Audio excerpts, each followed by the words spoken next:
నమస్కారం. మీ గోరంట్ల బుచ్చయ్య చౌదరి.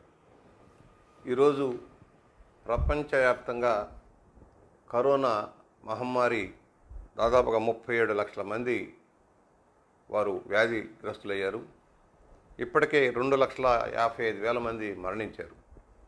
భారతదేశానికి వచ్చేటప్పటికి 47,000 మంది ఇప్పటికీ వ్యాధిగ్రస్తులు తయారయ్యారు. అలాగే ఒక 1,600 మంది మరణించారు. మన ఆంధ్రప్రదేశ్లో కూడా రోజు రోజుకి 60-70 కేసులు పెరుగుతూ 1,717 దాకా పెరిగారు. ఒక 34 మంది మరణించారు. ఈ పరిస్థితుల్లో కరోనాని అరికట్టడం కోసం కేంద్ర ప్రభుత్వం తీసుకున్న నిర్ణయం లాక్డౌన్.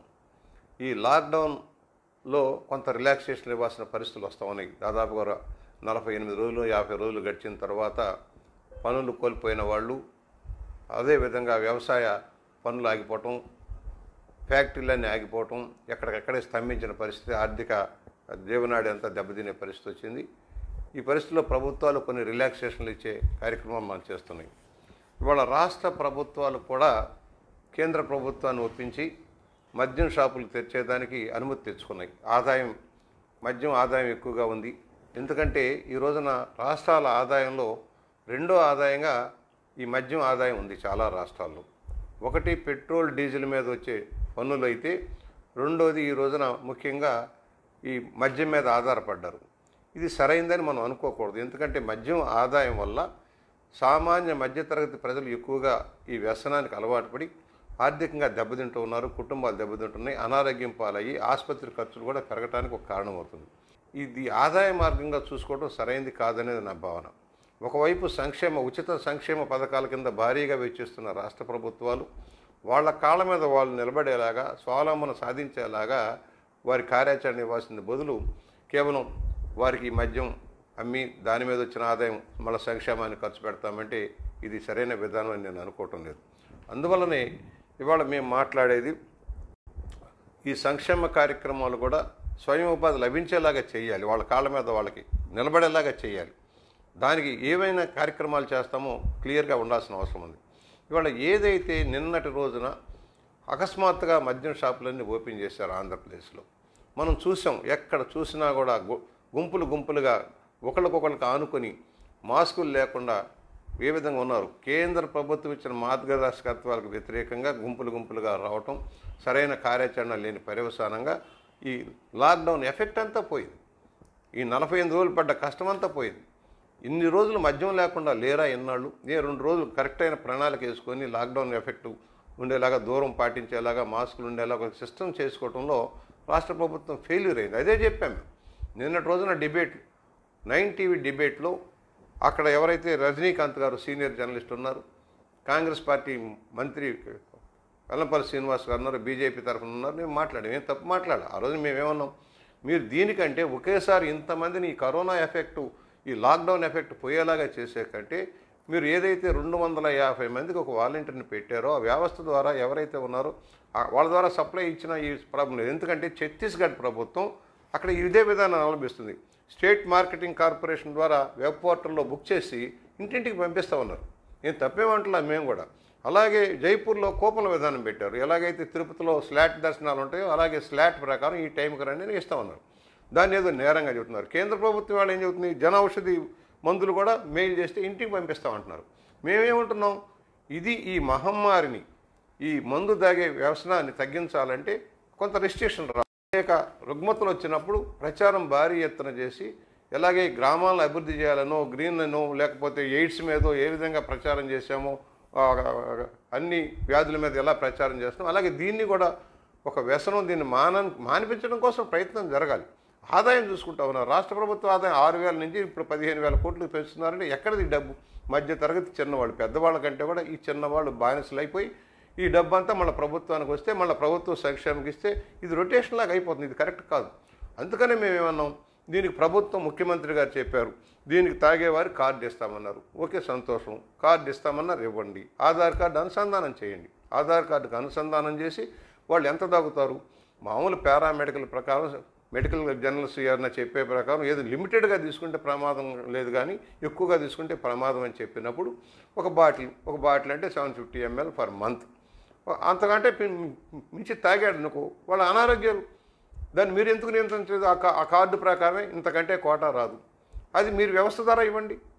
మహిళలను పెట్టొద్దు ఈ మద్యం సరఫరాలో.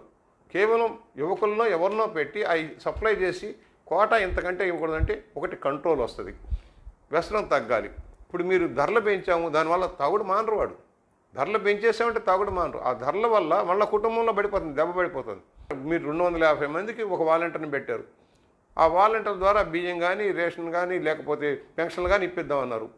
అలాగే ఇది కూడా ఈ వ్యసన పనులు ఒక 17% ఉంటారు. వాళ్ళకు కూడా కంట్రోల్ చేయొచ్చు కదా, వాళ్ళని నియంత్రించవచ్చు కదా. వాళ్ళని నియంత్రించి ఎవరెవరు ఉన్నారు, ఎంతమంది ఉన్నారు మీకు ఐడియా ఉంటుంది.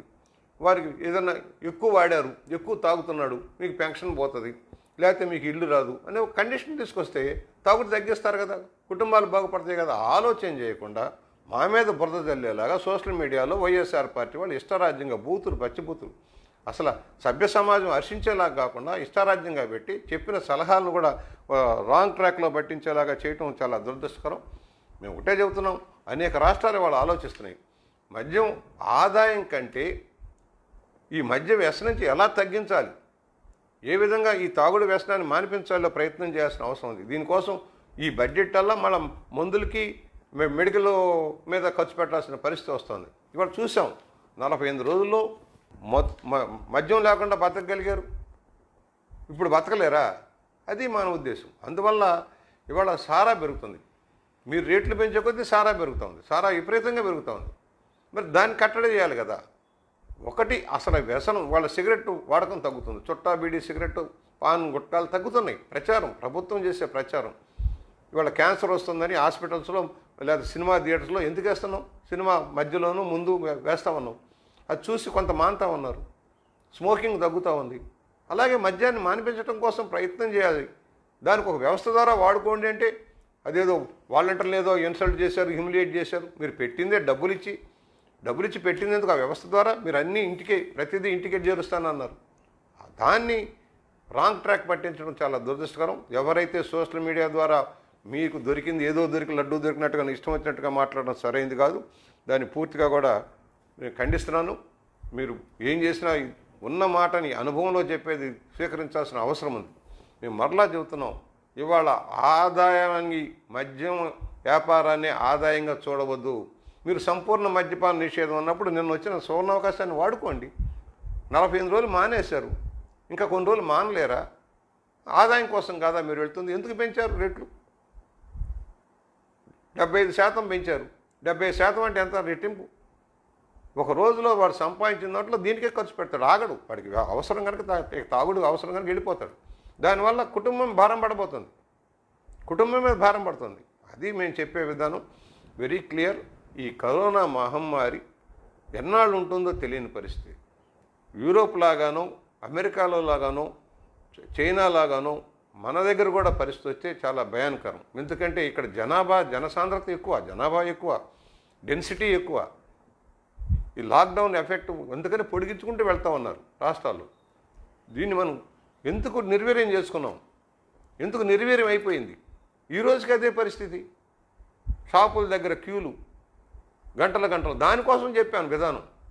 అది తప్పన్నట్టుగా దాని మీద బూతులు మాట్లాడి, వయసును మాట్లాడి, క్యారెక్టర్లు మాట్లాడి, కాండక్ట్ ఎవడండి ఏలెత్తి చూపగలిగినాడు? 40 సంవత్సరాల్లో మచ్చ లేకుండా ఉన్నాను, నా ఆస్తులు పోగొట్టుకున్నాను, నా ఆరోగ్యం పోగొట్టుకున్నాను. ఈ రోజుకి కూడా రోజు సేవ చేస్తున్నాను. ఈ వయసులో కూడా నా నియోజకవర్గంలో ప్రజలకు సేవ చేయడం కోసం ఆహారం పంపిస్తూ ఉన్నాను, ఆహార వస్తువులు పంపిస్తూ ఉన్నాను తయారు చేయించి. మాకు బాధ్యత లేదా? మళ్ళీ నువ్వు రోడ్డు మీద రాలేదంటారు, వస్తే నువ్వు ఎందుకు వచ్చావంటారు. చంద్రబాబు గారు నువ్వు ఇంకా రోడ్డు మీద రాలేదే అంటారు. ఆయన చేస్తే ఆయన కార్యక్రమం చేస్తూ ఉన్నారు, ఆయన కార్యాచరణ చేస్తున్నారు. మాతో రోజు అందరితో మాట్లాడుతున్నారు, ఎలా చేస్తే బాగుంటుందో సలహాలు సూచనలు చెబుతుంటే ఆ సలహాలు సూచనలు చేసే పరిస్థితుల్లో ప్రభుత్వం కానీ వైఎస్ఆర్ పార్టీ కానీ లేదు. వాళ్ళకు తెలిసిందల్లా బురద జల్లటం, బూతులు మాట్లాడటం, సోషల్ మీడియాని దుర్వినియోగం చేయటం. అందుకనే సోషల్ మీడియా యొక్క ఆలోచనని తప్పు పట్టిస్తూ ఉన్నారు. పంచి కూడా తెలియని దురదృష్టకరమైన వాతావరణంలో వీళ్ళంతా ఉన్నారు. దాన్ని మేము తీవ్రంగా ఖండిస్తున్నాను. నేను మరలా చెప్తున్నా, ఈ వ్యవస్థని పటిష్టం చేసుకుని ఉపయోగించుకోమని చెబితే దాన్ని తప్పుదారి పట్టించదని మాత్రం హెచ్చరిక చేస్తూ ఉన్నాను.